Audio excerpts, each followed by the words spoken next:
If you grew up being told to be quiet, your brain is still running a program you never agreed to. And right now, that old program is deciding things for you: your career, your relationships, how much you think you're worth. There was a moment when you were young when your brain made a choice you're still living with. Let me show you exactly what happened and how to fix it. It didn't begin with something terrible. Nobody hurt you. It began with words so normal that most parents don't even think before they say them. Be quiet, be good, don't make trouble. Just 3 little sentences, said again and again over the years, and your brain did the only thing it could: it adjusted. When a child hears "be quiet" enough times, something shifts deep inside. The brain starts treating speaking up as if it were dangerous. A small part of your brain called the amygdala, your built-in alarm system, fires every time you want to say something. And at the same moment, another part of your brain gets very good at stopping your words before they ever leave your mouth. After a while, staying quiet doesn't feel like something you choose. It just feels like who you are. Let me tell you about Maya. She was 7 years old. First time a teacher said, "Maya, be quiet," in front of everyone. She knew the answer, she had it right, but the class laughed, and her brain never forgot that moment. Each time she held back after that, the habit dug deeper. By the time she turned 14, it wasn't a decision anymore. It was just how her brain worked. Speaking meant danger. Being quiet meant safety. 20 years later, that same pattern was still running her life.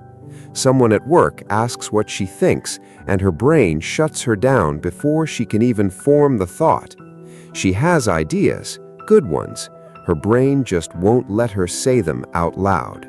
The cost at work you can measure. Research says people who learned to be quiet as kids are 60% less likely to speak in meetings, even when they know more about the topic than anyone else in the room.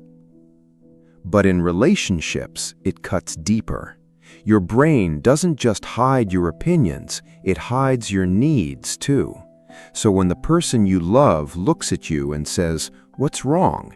and you answer, "Nothing," that's not a small lie to keep the peace. That's your survival instinct taking over. And slowly, quietly, it's breaking the connections you care most about. Here's something nobody tells you. Holding back your voice isn't just emotional pain. Your body feels it too. Years of holding things in creates real stress. Headaches that doctors can't explain. A jaw that's always tight. Stomach problems that show up right before you have to talk. Your body remembers everything your mouth refuses to say. And compliments? Great work on that report. Oh, it was a team effort. Your brain treats them like an attack. The same part of you that learned "don't talk" also learned "don't be seen." So you push praise away. You make yourself small, not because you're humble, but because your brain thinks being visible is being unsafe.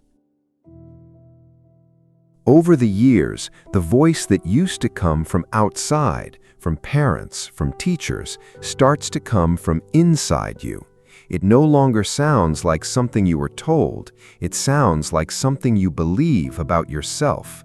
This is the inner critic, and it doesn't just show up on big days. It's there in tiny moments, in chances you don't take, in things you don't say to people you love. Day by day, it quietly shapes your whole life.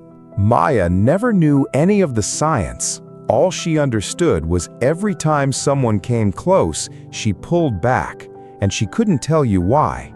But inside her brain, something very real was going on.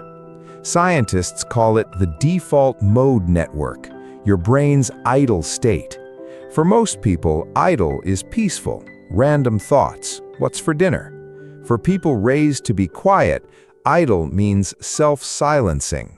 Even alone, even with no one watching, your brain is practicing staying quiet. And research on attachment shows something heartbreaking. Children who learn early to hide their needs grow up with what's called avoidant attachment. They learned, not from words, but from experience, that reaching out gets you rejected, so they stopped reaching. And that pattern follows them into every friendship, every romance, every job. Maya lost a promotion. The reason they gave her, we need someone who's more visible. The cruelty of it, she had everything, the skills, the ideas, she was without question the best person for it.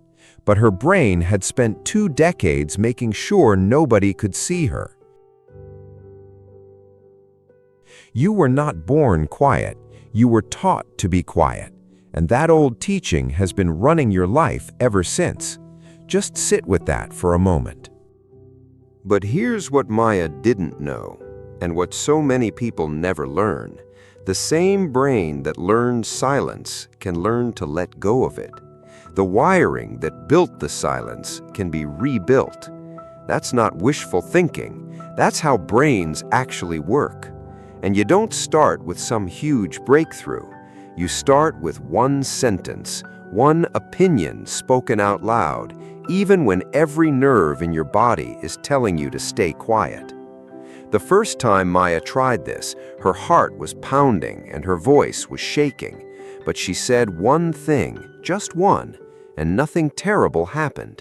She was fine. That single moment became proof. Over the weeks, she collected more proof. Each time whispered the same thing to her brain, "It's safe now." Months later, her brain had rewritten the pattern. Speaking didn't feel dangerous anymore. It just felt normal. Not because she stopped being afraid, but because she had given her brain enough evidence that the old fear wasn't real. The silence isn't just in your mind. It lives in your body, too. Tight jaw, shoulders pulled up, breathing that's always shallow, like you're always waiting for something bad. Research on somatic therapy shows that when you release that physical tension, your mind begins to unwind too. Your body has to learn that it's okay to take up space. And here's an easy place to start: compliments. Every time someone says something good about you, your brain fires the silence program. The fix is retraining it, just saying thank you, one time at a time. In your relationships, it means slowly replacing nothing with the truth. Not all at once, not perfectly, just one honest sentence, then another. Each one tells your brain, my needs are not a threat. People who were silenced as children are 3 times more likely to struggle with imposter syndrome, that feeling that you're a fraud. But simple, regular practice speaking up cuts that suppression response in half in just 8 weeks. Your brain can change. The research proves it. 6 months after that first shaky sentence, Maya was leading a project meeting. Her voice was steady. Someone asked what she thought, and she answered, no hesitation, no brake pedal. Speaking had simply become who she is now. This is MindMechanics. Your brain built a safety system a long time ago. Stay quiet, stay safe. It worked when you were a child. It kept you protected. But you're grown now, and the same protection that once saved you is now holding you back.